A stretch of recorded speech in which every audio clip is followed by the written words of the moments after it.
Assalamualaikum warahmatullahi wabarakatuh. Perkenalkan, kami dari kelompok 4, kelas Akuntansi Syariah 5B.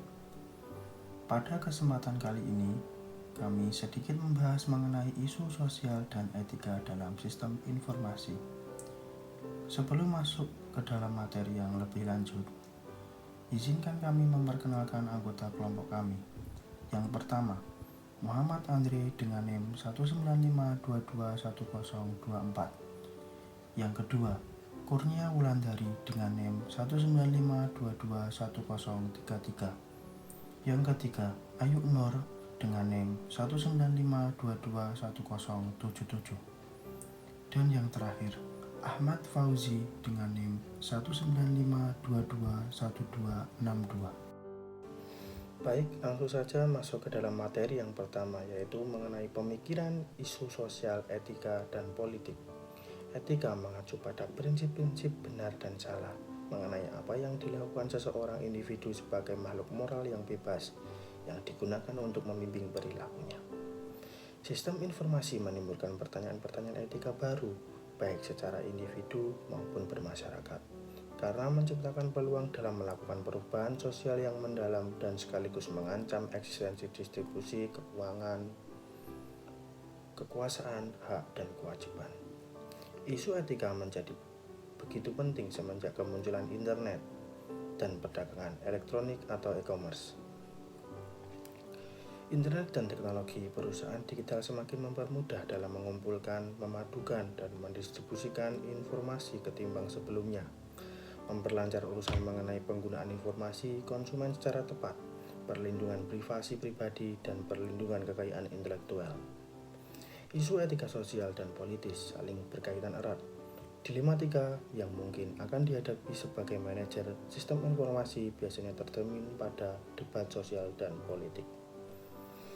Kemudian mengenai 5 dimensi moral di era informasi. Isu etika sosial dan politis yang diangkat oleh sistem informasi tercakup dalam 5 dimensi sebagai berikut. 1. Hak dan kewajiban informasi. Hak informasi, apa saja yang dimiliki oleh individu dan organisasi, apa yang dapat mereka lindungi. Kemudian yang kedua, hak dan kewajiban terkait kepemilikan. Bagaimana hak kekayaan intelektual model lama dapat dilindungi dalam sebuah masyarakat digital di mana melacak serta mengalkulasi kepemilikan sangatlah sulit, dan mengabaikan hak kepemilikan semacam itu sangat mudah. Kemudian yang ketiga, akuntabilitas dan pengendalian. Siapa yang mampu menyelenggarakan dana diberi sanksi atas perbuatan yang merugikan terhadap informasi individu maupun kelompok serta hak-hak kepemilikannya. Kemudian yang keempat, kualitas sistem.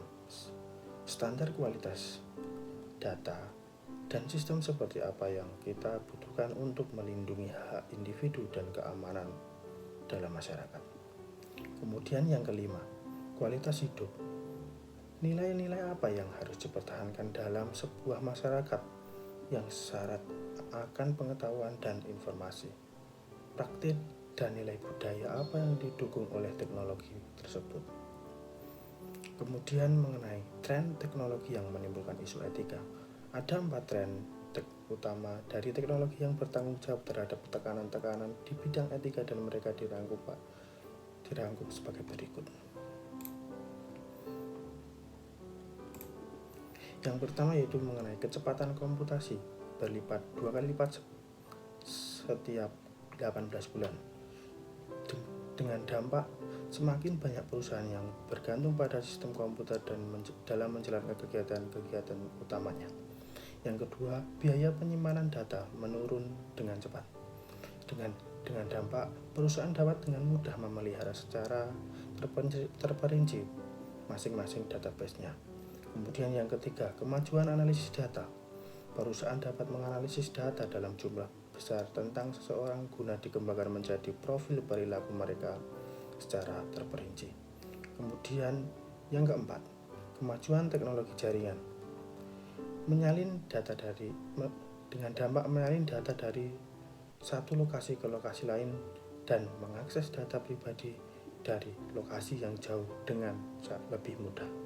Kemudian yang kelima, dampak pertumbuhan perangkat telepon genggam. Ponsel seseorang mungkin sedang disadap tanpa sepengetahuan pemiliknya.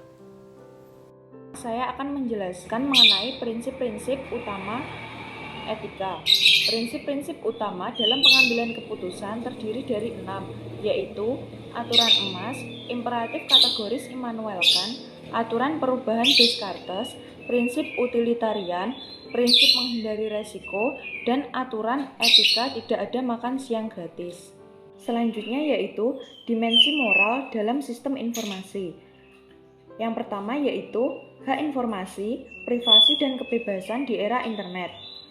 Privasi merupakan hak seseorang untuk tinggal seorang diri, bebas dari pengawasan maupun campur tangan dari pihak lain ataupun organisasi, termasuk negara.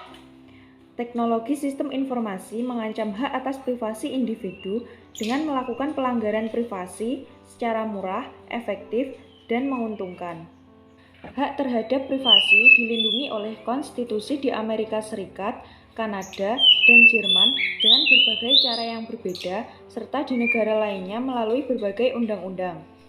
Di Amerika Serikat sendiri, hak terhadap privasi dilindungi oleh Amandemen Pertama Jaminan Kebebasan Berbicara dan Berasosiasi dan Amandemen Keempat tentang Perlindungan terhadap penggeledahan dan penyitaan atas dokumen maupun rumah pribadi tanpa alasan dan jaminan terhadap proses hukum.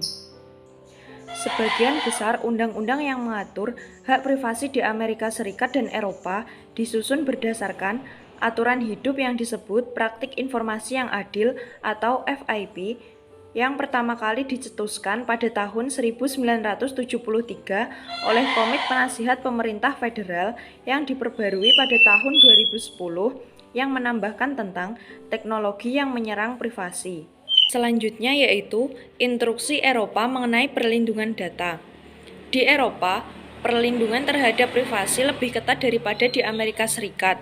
Tidak seperti di Amerika Serikat, negara-negara Eropa tidak mengizinkan perusahaan untuk menggunakan informasi pribadi milik seseorang tanpa sepengetahuan orang tersebut.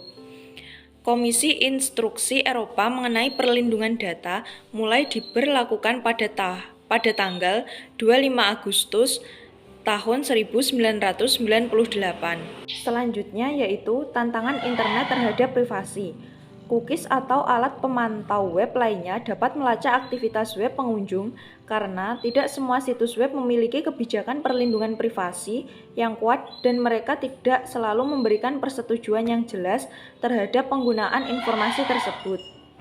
Undang-undang hak cipta yang lama tidak mampu membendung pembajakan perangkat lunak karena materi digital dapat disalin dengan mudah dan mengirimnya ke banyak lokasi berbeda secara langsung lewat internet.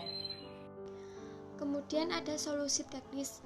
Sebagai pelengkap undang-undang ada beberapa teknologi yang dapat melindungi privasi pengguna selama berinteraksi menggunakan dengan situs web. Kebanyakan perangkat tersebut digunakan untuk mengenkripsi surel atau digunakan oleh orang yang tidak bertanggung jawab, yaitu dengan berselancar dunia maya sebagai pengguna anonim. Dalam banyak kasus, solusi teknis telah gagal dalam melindungi pengguna dari pelacakan dari satu situs ke situs yang lainnya. Kemudian ada hak kekayaan intelektual, yaitu yang pertama ada rahasia dagang, di mana informasi yang tidak diketahui oleh umum di bidang teknologi dan atau bisnis di mana mempunyai nilai ekonomis karena berguna dalam kegiatan usaha dan dijaga kerahasiaannya oleh pemilik rahasia dagang tersebut. Rahasia dagang adalah perangkat lunak yang berisi elemen, prosedur, dan atau kompilasi yang baru atau unik. Hukum rahasia dagang ini melindungi ide pokok dalam pengerjaan suatu produk, tidak hanya untuk manifestasi mereka. Untuk membuat klaim ini, pencipta harus mengikat karyawannya dan pelanggannya dengan persetujuan tertutup untuk mencegah rahasia tersebut jatuh ke masyarakat umum. Kemudian ada hak cipta, yaitu pengakuan oleh undang-undang yang melindungi pencipta intelektual dari tindakan duplikasi yang dilakukan oleh pihak lain dengan dengan tujuan apapun sepanjang hidup pencipta tersebut dan ditambah 70 tahun setelah kematiannya. Hak cipta memberikan perlindungan terhadap tindakan menyalin keseluruhan isi atau sebagian isi program. Merusak dan menghilangkan juga termasuk dari pelanggaran. Kekurangan dari hak cipta adalah yaitu ide atau pemikiran dari pemilik karya tersebut tidak dilindungi, hanya manifestasi pekerjaannya saja. Kekuatan hak paten yaitu mereka memberikan hak monopoli terhadap ide atau konsep yang terkandung dalam perangkat lunak tersebut. Kesulitannya, selain melewati kriteria ketat yang kurang jelas, juga termasuk waktu tunggu bertahun-tahun untuk memperoleh perlindungan hak paten tersebut. Kemudian ada sesi interaktif teknologi. Yang pertama ada akuntabilitas, liabilitas, dan pengendalian. Yang kedua ada masalah liabilitas yang berkaitan dengan komputer. Yang ketiga ada kualitas sistem, yaitu yang pertama ada akuntabilitas, liabilitas, dan pengendalian. Bersamaan dengan Undang-Undang Kekayaan dan Privasi Teknologi, informasi baru memberikan tantangan bagi liabilitas hukum dan praktik sosial yang sudah ada dalam melindungi institusi dan masyarakat. Kemudian yang kedua ada masalah liabilitas yang berkaitan dengan komputer. Perangkat lunak sangat berbeda dengan buku. Penggunaan perangkat lunak mungkin memiliki ekspektasi tentang sebuah perangkat lunak yang sempurna tanpa cacat. Padahal penilaian perangkat lunak umumnya berdasarkan kemampuan melaksanakan tugasnya.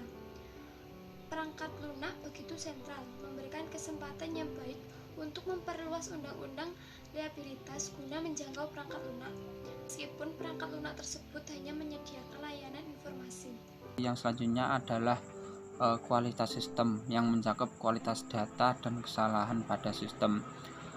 Tiga sumber pokok dari kinerja sistem yang bobrok adalah pertama, celah atau kelemahan dan kesalahan pada sistem itu sendiri, kemudian kegagalan perangkat keras ataupun fasilitas lainnya baik disebabkan oleh alam ataupun penyebab lainnya, dan yang terakhir adalah kualitas input atau output yang buruk. Meskipun celah atau kelemahan pada perangkat lunak dan kesalahan atau kerusakan pada fasilitas lainnya merupakan hal yang lumrah, kegagalan pada sistem organisasi bisnis itu juga disebabkan oleh kualitas data. Sedikit perusahaan yang secara rutin menguji data mereka. Dimensi moral selanjutnya adalah kualitas hidup yang mencakup keadilan dalam pengambilan keputusan, kemudian hak akses dan batasan-batasan. Beban sosial negatif dalam memperkenalkan teknologi dan sistem informasi terus meningkat seiring pertumbuhan kekuatan teknologi.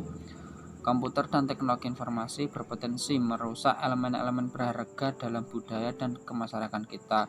Di samping itu membawa manfaat juga. Keseimbangan kekuatan pusat versus tepian.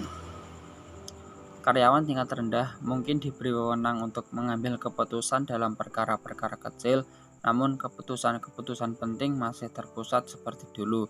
Pada saat yang bersamaan, perusahaan internet raksasa seperti Google, Apple, Yahoo, dan lain-lain menguasai bidang pengumpulan dan analisis informasi pribadi seluruh warga negara. Dalam kasus ini, kekuatan menjadi semakin terpusat ke tangan-tangan perusahaan pelaku oligopoli. Kesetaraan dan hak akses yang dapat meningkatkan kesenjangan sosial. Contoh kesenjangan digital serupa juga terjadi di sekolah-sekolah Amerika. Sekolah-sekolah di wilayah miskin memiliki jumlah komputer, kualitas pendidikan, serta akses internet yang lebih rendah bagi murid-muridnya. Apabila dibiarkan, kesenjangan digital akan menimbulkan gesekan atau benturan antara golongan yang memiliki informasi, pemahaman komputer, serta keahlian dengan golongan yang tidak memiliki pemahaman dan kemampuan komputer.